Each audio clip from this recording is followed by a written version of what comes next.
Swift back to December on the new 103.7 Light FM. It is 8:34. We've got a nice afternoon ahead of us. Sunshine, 62 as we head into the weekend. It just doesn't look like it yet because we still have all this fog around here. DFW on a ground alert because of the fog, but the sun will be out.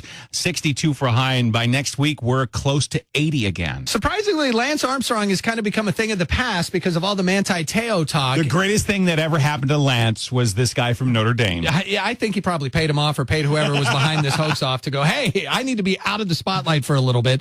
But Manti Te'o, an amazing college football player for Notre Dame, finished second in the running for the Heisman Trophy. And now this big girlfriend hoax that apparently he never met, he never Skyped with, he never saw. She passes away. He doesn't go to her memorial services. And then all of a sudden she reappears and is alive. And so the last couple of weeks have just been everybody talking about what is really behind this story. What drove him? And yesterday he was on Katie. He was on Katie Couric, and we wanted to ask all the questions. We want to hear all of his answers to the questions. Why did he lie to his teammates throughout the month of December about the whole thing? So she got to every question, including some of the obvious ones. And not the Lance-type confession I was expecting, but I think the body language said a little something different. Traci Brown's a keynote speaker. She focuses on body language. She is a body language expert. We're going to have her information on our website at 1037lightfm.com. She's also the author of Mastering Magical Persuasion, and she is on the phone with us now to discuss. Hi, Traci. How are you? Hi, Tony. Doing well. How about you? You know what? I'm excited to talk to you about the Manti Te'o interview yesterday on Katie. Oh, yeah. Watching it, I definitely had a feeling that there were some things that he didn't share. I'm curious kind of what your overall thoughts on it were, as Katie asked some pretty tough questions. She did, and I thought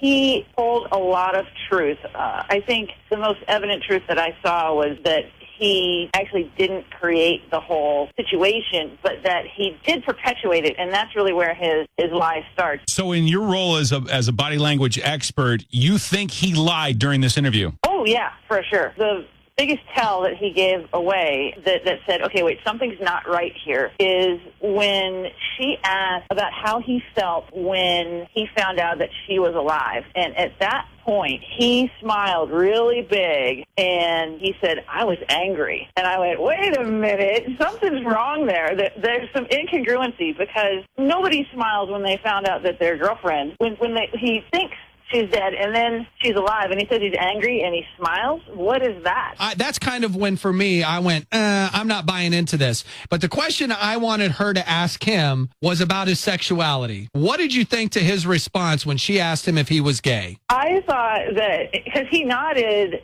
yes. You got to consider, okay, the body can't lie. If he is saying no through his mouth, but then his head nods yes, you got to believe the body language, not the words. So it's an instinctive thing. It is. It's ingrained in us. It's just the way we are in Western culture. I expected a yes to that question, to be completely honest with you, which would have been fine. I mean, I don't have a problem with that, and I think it would have made this story make a lot more sense. But the problem we run into when it comes to professional and even collegiate sports is that is still one of those things that is kind of taboo in the locker room. Unfortunately for him, he should be able to be who he is, and I'm not saying he is. He said he's not, but it definitely threw me off. I didn't buy into his answer.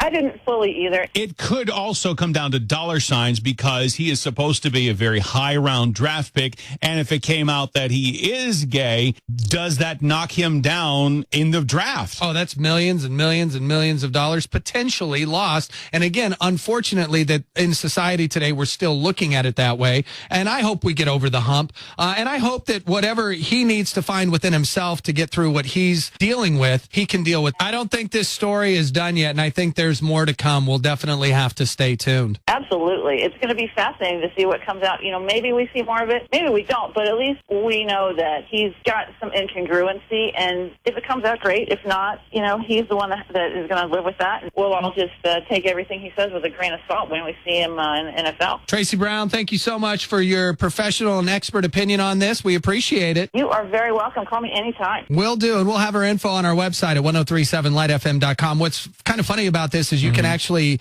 book Traci to speak at your next meeting. I think maybe he should have booked Traci to give him some tips on what to do and what not to do going into that interview. That would have been real smart. Interesting perspective from an expert on body language. Thanks so much. Right now, time to take a look at that drive. Gail Lightfoot.